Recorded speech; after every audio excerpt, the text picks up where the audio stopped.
Welcome to the Take the North podcast. I'm David Haugh from the Mully and Haugh Show on 670 The Score. Dan Wiederer is from the Chicago Tribune. He covers the Bears, and we can be found on your free Odyssey app or wherever you get your podcasts. Also, you can watch us on the 670 The Score's YouTube page. Dan, kind of quiet in terms of activity. Not much going on at Haugh Hall except for maybe the continuation of the Ryan Poles public relations campaign. But we will go through this this flurry of moves that the Bears just completed. And I think it gives us an opportunity to look at each guy maybe more specifically and how they might be used in the offense. I think we should start on that side of the ball. We can talk about what the Bears are still doing in regard to scouting the quarterbacks, and we can comment on what Ryan Poles had to say about the trade he made and the one he nearly didn't, or the one he didn't make but nearly did, and that'll be interesting. So let's get started. How are things going? Did you have a good weekend? Yeah, it was good. We did get the 10U Royals baseball team assembled. We have a 10-player roster, and there's some controversy about the 11th player. That's a story for a whole nother episode.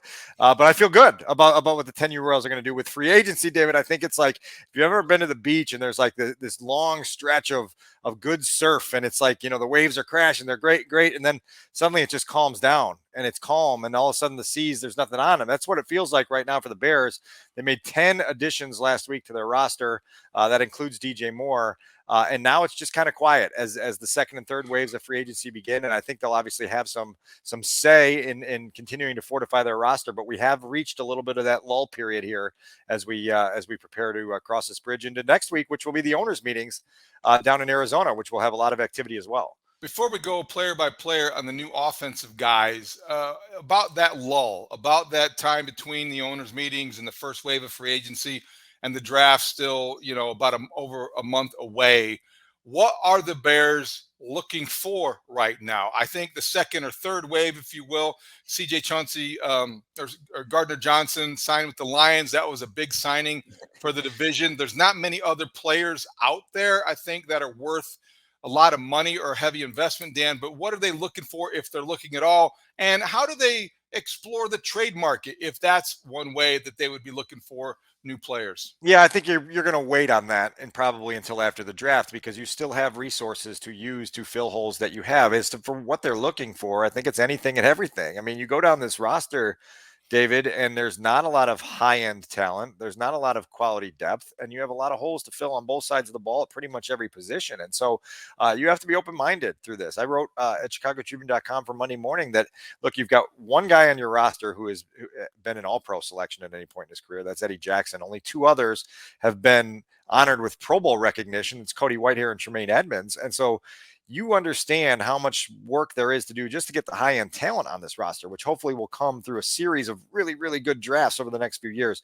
But beyond that, it's the depth that bothers me the most or worries me the most, because they have nothing in terms of quality depth across both sides of the ball. And that's where Ryan Poles has to be very active, both with these latter waves of free agency, which you get the prove it deals, the 1 year, like, come in here and prove to the rest of the world who you think you are. And then you have to be aware of some other teams' cuts, in the coming weeks and months to be able to pounce, because the Bears are not in a position where they can be selective or picky. They have to be open-minded to just about every player who's available. Along those lines, Bengals left tackle Jonah Williams requested a trade after they signed Orlando Brown Jr. because they couldn't believe he was available to them. There's a great story out there. Zach Taylor couldn't believe his good fortune when he went down to take a nap. They didn't have Orlando Brown Jr. He woke up to text messages telling him that Joe Burrow's blind side would be protected by a Pro Bowl tackle. They seem pretty happy to work out their scheme so it fit Orlando Brown Jr.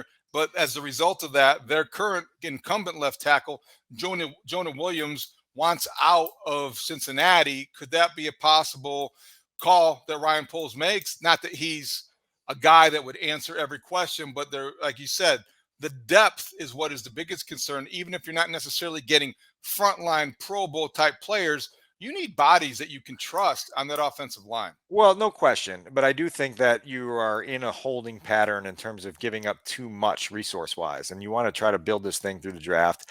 And so I think that you take your next swings on the offensive line in the draft, and then you sort of reassess things when you get into May on where you're at and what's still out there and what's still available. And so I just think that's kind of the transition that has to go on inside a front office when you're at this period. You're still shopping those bargain shelves of free agency. You're still seeing what's out there. And then you're just ultimately trying to position yourself to have a really, really effective and purposeful draft in the last week into April to continue to fortify this roster. And then you reassess from there. I mean, I know we will. And look, I think they've got something like 26 roster spots available still, I think, as of Monday morning. But listen, the bottom guys that are currently on the roster are expendable. So if they want to go sign 28 players via the draft, free agency, undrafted free agency, whatever it is, there's plenty on this roster that provides wiggle room to do whatever you want to do in the next couple months. All right, let's take a closer look at that roster, especially the new offensive players that have been added player by player. I think there's 6 guys we want to go through. And overall, I think that when I went on the Twitter machine today earlier, and I got onto the Bears account, it was like I felt I was following this minivan at the traffic light, and you pull up behind it, and there's a big bumper sticker like, "My son is an honor student at Prairie Ridge Elementary." You know, the Bears are proud of the people they signed. They're prouder of the grades they have received from analysts out there who would be previously ignored, that now have some sort of gravitas. Because did you see who gave us an A? Did you see who gave us an A minus? Did you see who? Okay. So It's noise. overall, Yeah, it's noise. it's noise, but it's fun and it's positive. So okay, let's get into that a little bit. DJ Moore, I think a consensus is that he's part of this free agent class, even though he was a trade, even though he's the reason they made the trade when they did.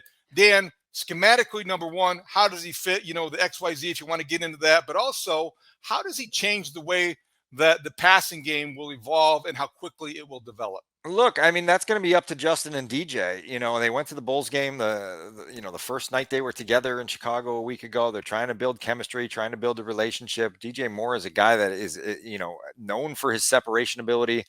He's got a toughness about him. He's going to give you an option in the passing game. And this is by far, to me, Tremaine Edmonds is probably second in the list of players that they brought in, the most impactful, because of what he means for 2023, because what he means for the evaluation of Justin Fields in a pivotal year. And look, like Ryan Poles will tell you that he has sort of this attraction to resilience, right? And that's become a theme for him recently. And he's talked openly about the year that the Chiefs won the Super Bowl when he was there, and them being behind by double digits in every one of their playoff games, down 24-0 in the divisional round of the Texans, down 10 points to the Titans in the AFC Championship game, down late in the game by double digits to the 49ers in the Super Bowl.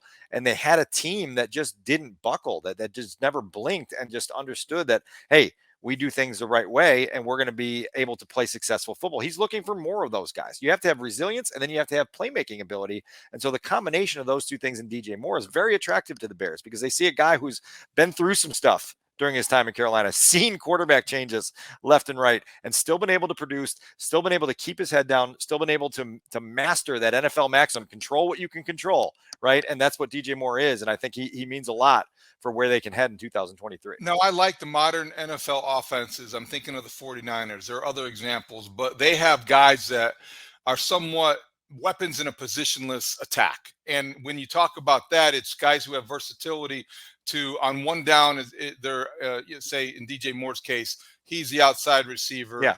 Because that's what they wanted to focus on. On the other side, he's out in the backfield. Maybe the next down, he's in the slot, depending on down and distance and situation. Is he one of those guys that is this jet beast, you think, to Luke Getsy? I mean, certainly he's going to be to some extent. Now, I would not think of him as like a Deebo Samuel who's going to get, a boatload of carries out of the backfield. You're going to be able to use him in ball carrier mode at times when you want to, when it fits, and he can move around for you as a receiver as well, which is a nice thing to have. And you can use him inside, outside, and move him around in that regard. I'm really excited, David, to get to Arizona next week, because it is that point where the general manager and the head coach get to take a deep breath, and they get to spend a little bit more time expressing their vision for some of the moves that they've just made and how they see certain guys fitting. And so I think next week's going to be really educational because of all of the new bodies, right? We're talking about 6 on offense to this point, 4 on defense. And DJ Moore is one of those that I think we're going to learn a lot more from Ryan and Matt in the weeks to come about just how big his role can be.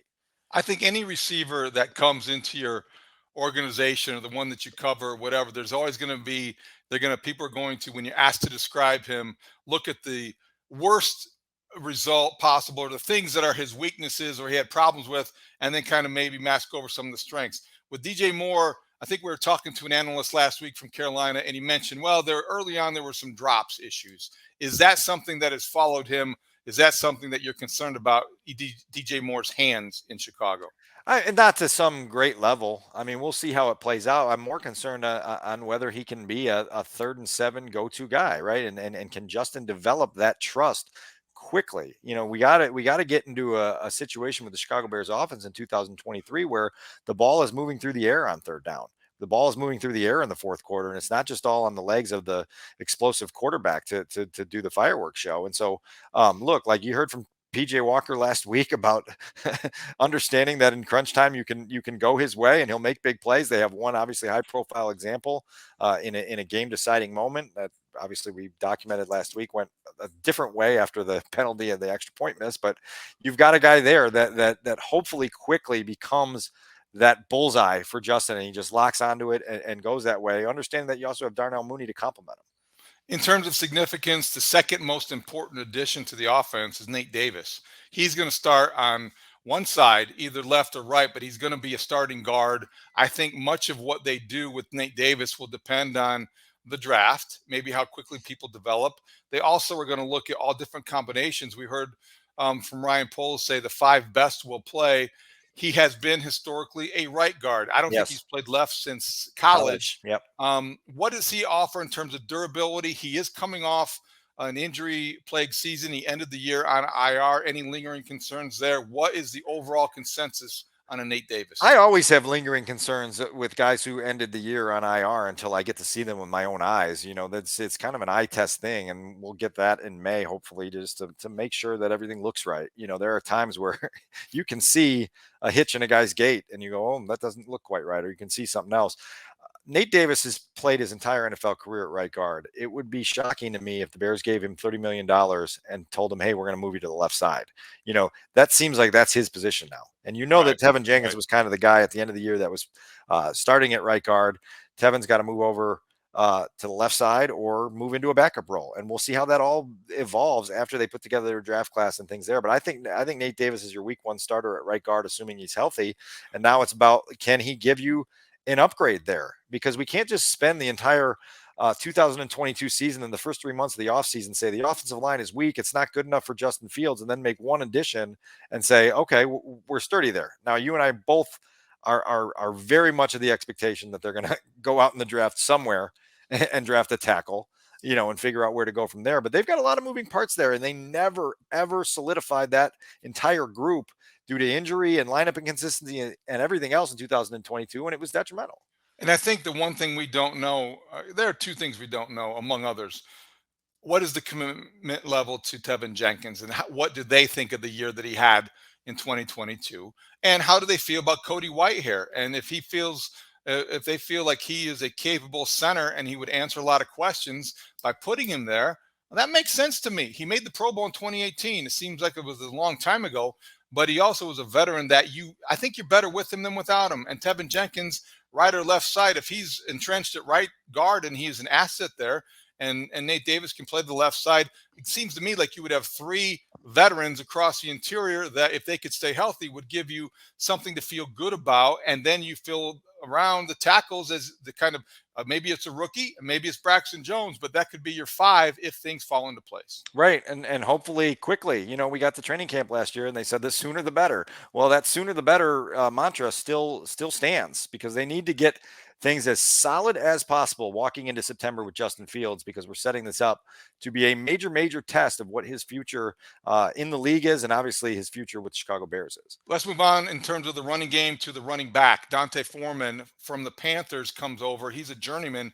in the NFL, has overcome injuries, has overcome personal adversity. Dan, I'll take you back to college. I love college football. We both do. But Dante Foreman had 2,000 yards at Texas as a senior. Goodness sakes, this guy was coming into the league hot. And he's still very confident. I don't think you ever lose that bravado if you're a running back who's had that degree of success at a place like Texas in college. I'm curious what you think about that addition. He is absolutely cheaper 1 year, $3 million than David Montgomery would have been. And as he will tell you, he was more productive last year than David Montgomery. So I don't know what the Bears have. Maybe he's going to be a guy that, if he can stay healthy, that's a big if, he ends up leading them in rushing. That wouldn't be crazy. It's not a crazy thought. I need to see more from him. My genuine curiosity is what they value about his bruising nature, because I think that there was kind of an expectation that speed was going to be something that you were going to prioritize in the running back position. And he's not a slow guy, but he's not a burner by any stretch of the imagination. And so you're going to have to work around that. Now, I've had a chance in the last week to familiarize myself with D'Onta Foreman's history, which I wasn't aware of in terms of, number one, he was out of the league for a little while and making plans to run his trucking company. He thought his days in the NFL were over before he resurfaced in Tennessee in 2021. And then we get late in the 2021 season and Derrick Henry gets hurt and he gets an opportunity and he showcases himself well. And then he goes on to Carolina. And last year they make that October trade of Christian McCaffrey across to the other coast in San Francisco. And he gets another opportunity and he makes the most of that with the best season he's had to date in terms of the way he ran the ball and the success he had. And so when we go back to that earlier conversation about resilience, about a guy who has been through some things early in his career, Achilles tendon injury, a biceps tear, he's had some things go astray and he thought he was out of the league. And then when he gets back in, every time he's been given a chance the last 2 years, he's taken advantage of it. That makes me excited if I'm inside the building at Hallis Hall and saying, okay, we're going to be able to squeeze something out of a guy who is consistently determined and has made the most of opportunities given to him. I just want to hear a little bit more about the fit and just how he fits into the offense and whether you're still interested in walking into the draft weekend in late April and trying to find a guy that has that speed sizzle to him. As you can imagine, he's a product of his experiences. They have framed who he is. So when he had a chance to address the Bears media for the first time, he was asked what he has learned through the adversity he has gone through. I learned a lot about myself, just due to my injuries, through, losing my dad, just the pressure stages I went through, being injured, not being able to play at the level that I want to play at. And it taught me a lot about myself. It taught me a lot about my resistance. It taught me a lot about, just the growth that I needed to, get to, start seeing things differently, not even just in football, but just in life. As a man, just growing, trying to be better outside of football, just as a person, and just trying to figure out, what was causing me to, have those type of depressions and not be as happy as I wanted to be. And I think that as I kind of went through that phase of my life, I think it just changed a lot about me, changed a lot about my mentality and the way I look at things, the way I view situations, and I think that's helped me a lot. I've grown a lot, and I just want to continue to grow, continue to get better as a person, as a football player. Just keep elevating. That's a motivated running back, Dan.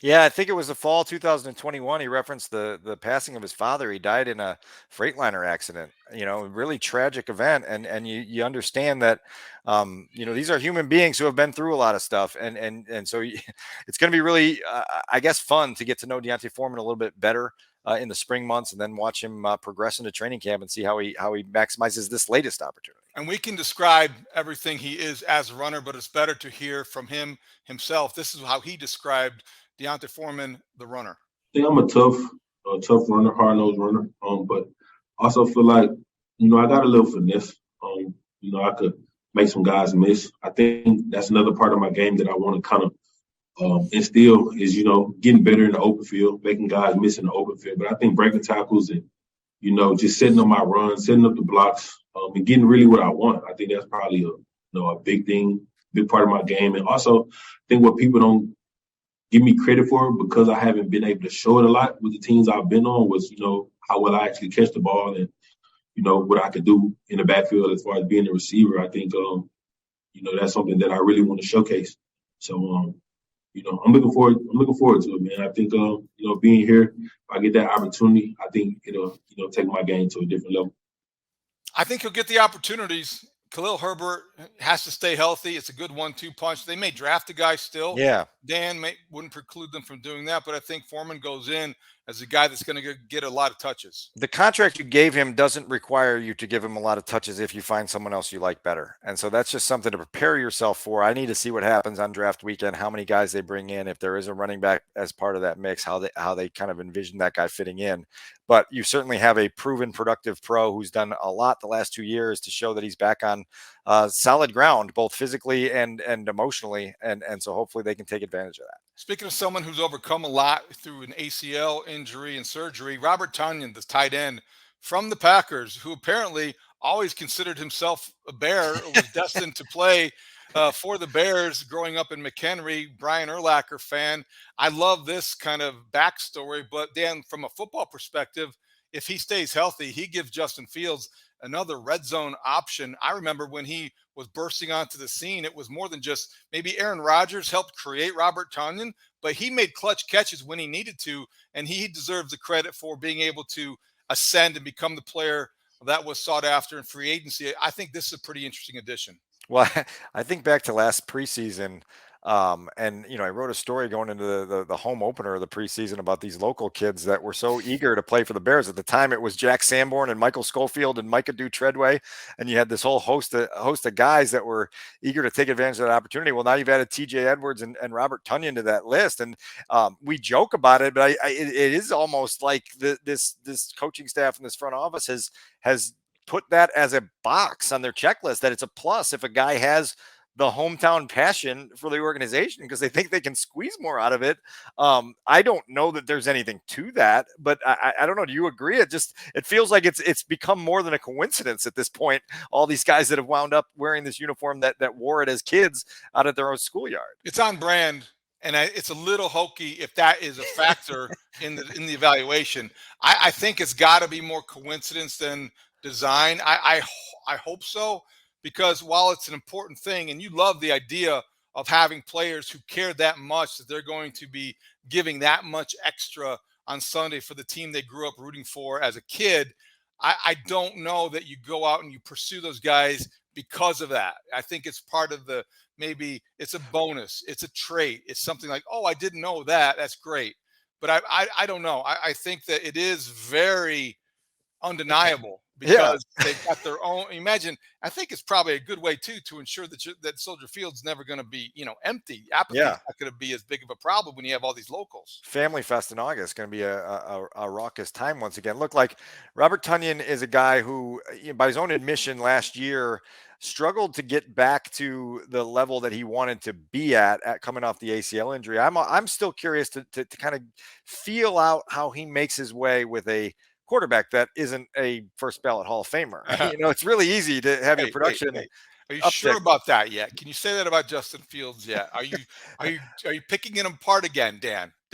He's not a first ballot Hall of Famer? He's not a no doubt first ballot Hall of Famer. I'll put that on record here on March 20th, 2023 on the Take the North podcast. But look, like Tonyan, he's a guy that can give you something. And one thing I do like is the familiarity with Luke Getsy. So those two guys familiarizing themselves with one another shouldn't take very long. And you've got a guy that can kind of come in here and his role should be defined quicker than others because the offensive coordinator theoretically should know a lot about who he is and what he isn't. And who he is somebody who has overcome his own ACL tear. And that alone gives him something. He overcame the adversity. He was bursting onto the scene. 2021, he had to deal with something he really hadn't dealt with much before. And this is how he described what he went through. Just kind of, for me, it was just get back on the field as quick as possible, just in terms of my mental, because I just wanted to play football. And I came back in 10 months. I don't know, probably got like maybe 9 or 10 practices in before I played the first game. Didn't miss a game or a practice all year.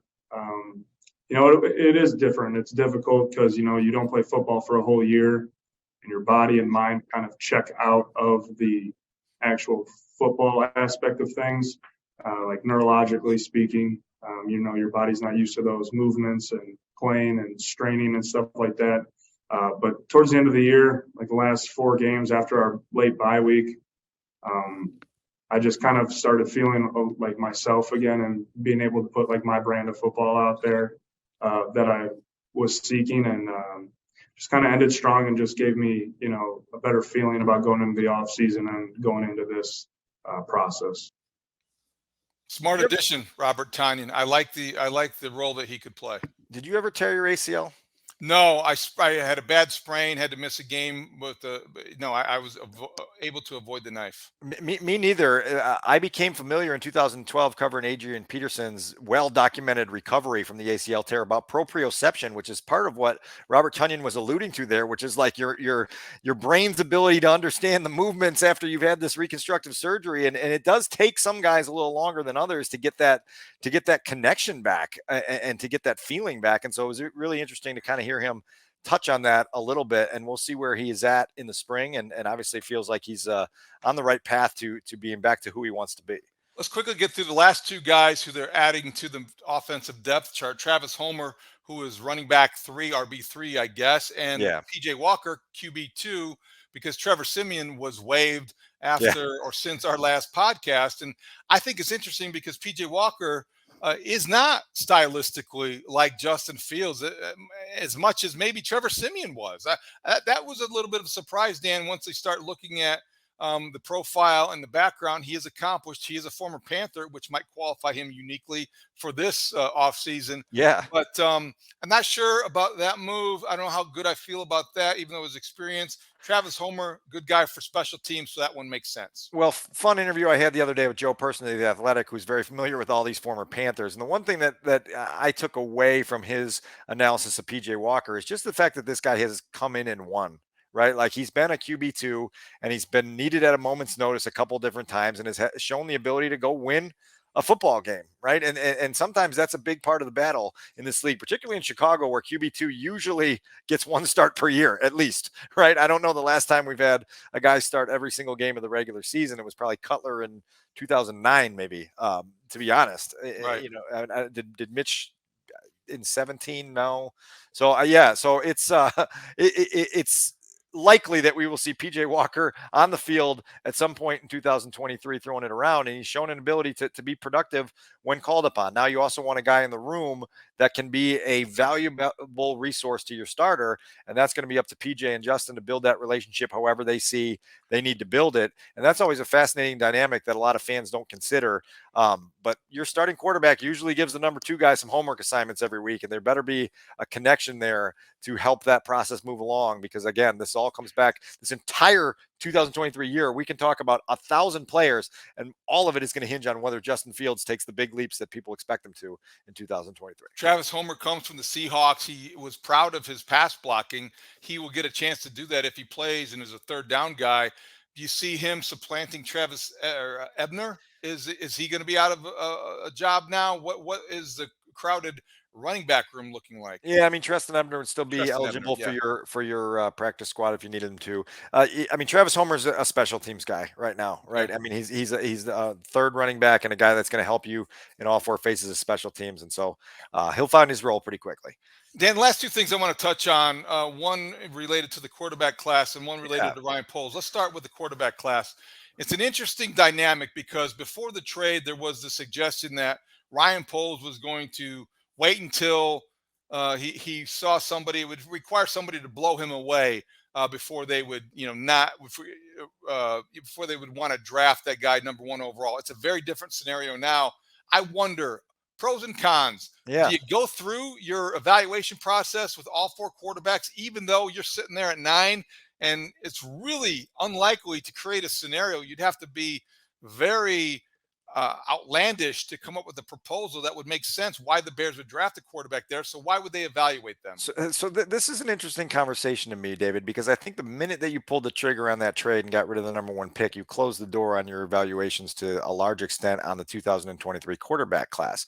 Now, the reason I bring it up, and this isn't being critical, but it's worthy of conversation, is you promised going into the offseason that you were going to do your due diligence on this class, which presumably meant going to all their pro days, which presumably meant maybe bringing a couple in to Hallis Hall for a top 30 visit to see how they are on the board, to see if they blew you away, to put them through a private workout, to see kind of how the ball comes off their hands, what their movement skills are like. And now you've closed the door on that. Is it a mistake? I don't know. Is it worth asking? Certainly, because like had the number one pick in this draft, and so that was an opportunity, if so desired, to change course at quarterback. I understand completely why they're not. You and I have talked about it even before Ryan Poles coined the phrase "stay the course." The Take the North podcast was saying "stay the course" and see it through, right? And so Right. through they will, and see it through they have to, but you can't discount the possibility that 5 years from now we're looking back and going, my God, why didn't they take more time to allow themselves to be open-minded to being blown away by Bryce Young? And so again, I'm not being critical, but I don't think it's out of line to bring up that conversation. I also think that it's just smart business and it's good networking, and there's nothing to it's only time, and if you have it, use it wisely. And so what is there, you're not going to be sorry for getting to know everything you can about Bryce Young, CJ Stroud, Will Levis, and Anthony Richardson. One, because you never know when, in fact, you might be in a room across from them negotiating a contract during free agency. You never know when you might be facing them Yeah. in a Super Bowl, and you might want to know every tendency that there is, or a playoff game, or whatever the case may be. I think the more information you can gather, the better off you're going to be. And there's still over a month until the draft. If you have the time, finish the process if you've already started it. And if you haven't started it, shame on you. You should have. So see, that's the latter part, right? Is how far along did you get, and how thick are those files inside the offices at Haugh Hall on each of those quarterbacks? And if they're not fully filled out, well, then again, it's not worthy of criticism, but it's worthy of putting a star on and saying, let's revisit this in 2027. yeah, I think because that's the thing that with Ryan Poles, I would think when you regather and after the first wave, you maybe take a deep breath. This week, you start to examine all kinds of things. You have these conceptual conversations, I hope, that are theoretical, but also, say a lot about how invested you are in the process. And if you are invested fully in the process, see this through as well. See it through to the end conclusion to find out what you think and where they would be on your draft board, just for the sake of consistency. Frankly, that's how good managers manage. That's how good leaders lead. They take the same approach regardless of what happens. So if they made a trade where it makes it unlikely that they would draft a quarterback at number 9, it's still not impossible. And what if they move back and they're at 17 and, oh my gosh, they, for whatever reason, somebody dropped down, and you have to go through, you have to finish it, and you have to see what you got. Well, I'll push us onto the bridge for your last topic here, because part of this is tied to Ryan Poles's continued transparency and openness and willingness to talk through philosophy and approach to this entire offseason with some of the national media. And he's sort of said that there was like a moment for him where he worried that the hype, I don't know, the hype or the worth and the value of this quarterback class would recede between the middle of March and the start of the draft, and he worried that would down value the assets he was working with. And so I guess we'll use that as a transition into some thoughts you have about it. Well, it's interesting. Here's what I find interesting. He spoke to Peter King in Monday Morning, or Football Morning in America. Yeah. And then he spoke to Albert Breer from SI.com. Both are highly respected national reporters. And he said similar things to both guys. They were presented differently, but basically both cases came through for me this. Number one, he thought about trading down twice. He was very open about, well, I could have kept it and moved down to 2 and moved from 2 to 9, but I didn't do that. And I wonder what the value is in throwing that out there. Secondly, he talked about the historical nature of the trade and he was thinking about these things while that's very honest, and I don't want to fault anybody for being that transparent, because these are good interviews and they were fascinating quotes. I want my general manager, frankly, to be more worried about making progress than history, because without making progress, you won't make history. You'll be unemployed before long. So I found it interesting how open he was about the types of emotions he was feeling, because rarely do you hear that. So I don't want to fault him for that necessarily, but I also don't think it revealed somebody that was in complete control of a direction he wanted to go. There was a lot more vacillating than I think you maybe thought originally, and he was pretty open about that to both national reporters.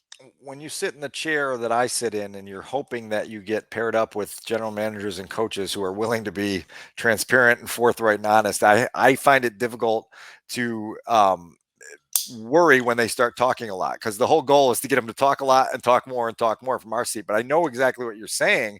And there is a little bit to this now where we have things from the general manager's own mouth that we can use over time to judge the success of this trade, right? And where he was at, what he thought he could get done with Houston. And then again, from moving, his goal of trying to do something historic, move from 1 to 2 and then 2 to 9, then feeling a little bit worried that it wasn't going to work out. There are a lot of machinations to the thought process that led to the eventual trade that they made.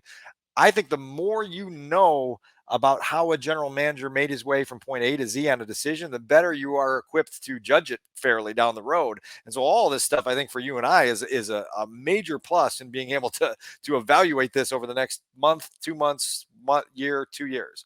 I agree with that.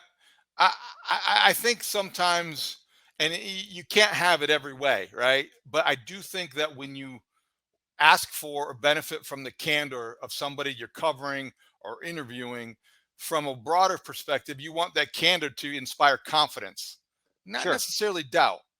And I don't know where I am yet with Ryan Poles, to be honest with you, because I just don't know if the way he went about this. I applaud the trade, but then I don't understand the free agent approach, and I'll applaud the draft pick of Braxton Jones, but I Yeah. don't know. I mean, it's a very mixed bag for me after 1 year on the job. And Well, so I think I'm still trying to figure out exactly the way I feel. So if I want to be a fan and I want to believe everything's Yeah. good and it's all rosy, then I'm going to see this is great. This is terrific. Transparency. Thank you, Ryan. But I'm not a fan, and I'm looking at this objectively, and I just don't know how to interpret it yet. here's part of how I would interpret it, and I think you're justified and reasonable in scratching your head on some of this. Part of how I would interpret it is this is a 37-year-old general manager doing a lot of things for the first time. I remember conversations in 2015, 16, and 17 with Ryan Pace where it became very clear that this was a leader working through his inexperience, right? And that's going to come with the job. And so I think in some regards, Ryan Poles now is doing similar things. I think last week he made an open admission when he met with us at Hallis Hall about going through the contract negotiation process in this way to this level for really the first or maybe second time if you go back to last year, and still having to feel things out and find his way in that regard. And so there are levels of inexperience that you can only get through with more experience. And this is an example of that, where it is a mixed bag. And sometimes a mixed bag is a byproduct of having a guy who's 37 and trying this for the first time on his own, and is going to, try to feel his way out to a place where he's comfortable both with the decisions he makes and the way he explains the decisions he makes. Last thing for me on this, I respect his willingness to be open about the process, because that is something we don't see all the time in the NFL. I think by the same token, by peeking behind the curtain, it's okay not to feel great about everything you see and everything you hear. And I don't yet feel great about everything that I see and hear. And maybe that puts me in the minority, but that's okay, because it is very early in the process, and it's great to get draft picks, but now you have to do something with them to look like the trade is as good as it appears on paper early on. So I don't want to criticize him for talking too much. I'm not doing that. But I do think that it does stand out, because it is somewhat unusual to have a young general manager take this approach. Well, so I'm going to give you just one other footnote on this, because I come from a background, my start in the league in Minnesota a decade ago, where they were very forthright. This past week, I dug up a piece I did on draft philosophy and draft reasoning with sit downs with Rick Spielman and George Payton and Scott Studwell in the Vikings organization, where they felt comfortable sharing as much as possible to let you know why they were doing things and how they were doing things. I bring that up because part of what I was digging into that is going to be a fodder for our conversation in a couple weeks about hit rates in the draft and how they go about doing things. But I bring up that Vikings example because Kevin Warren was in that organization, right? And Kevin Warren is now Ryan Poles' boss. And it'd be interesting to hear the kinds of conversations they're having behind the scenes on, hey, Ryan, good idea, way to get out with some of the national folks and get our message out there. Or, hey, you might want to pull back here or there. It'll be really interesting to see where they go. I do know that in Minnesota, they were okay having the book open and letting you know a lot of why they were doing what they were doing. And then it just becomes a lot easier for us to interpret what we're seeing because we don't have to play the guessing game as much. I think that's a great point because Kevin Warren, his arrival has coincided with this openness. I don't know if that's it could be purely coincidental, honestly. Or it could be purely by the book, the way that they're kind of doing business now. But let's wait and see. We've said enough about that for this. There's plenty of time to talk about it further. All right, Dan, anything else we forgot? No, I'm going to call Peter King today and tell him how we stole DJ Reimer with the 5th pick of the 10U House League baseball draft. Yeah. And I'm going to give him all the machinations of what went down at the Yard House at the Glen on Saturday morning in order to make that pick reality. That's great. Let me know if he's changed his voicemail because I imagine that's all as far as you're going to get. All right. So for Dan Wiederer, for Adam Studzinski, thank you for listening to Take the North on your free Odyssey app. Thank you for watching on the 670 Scores YouTube page. I'm David Haugh from the Mully and Haugh Show. We will talk to you next time later this week. Great talk. See you out there.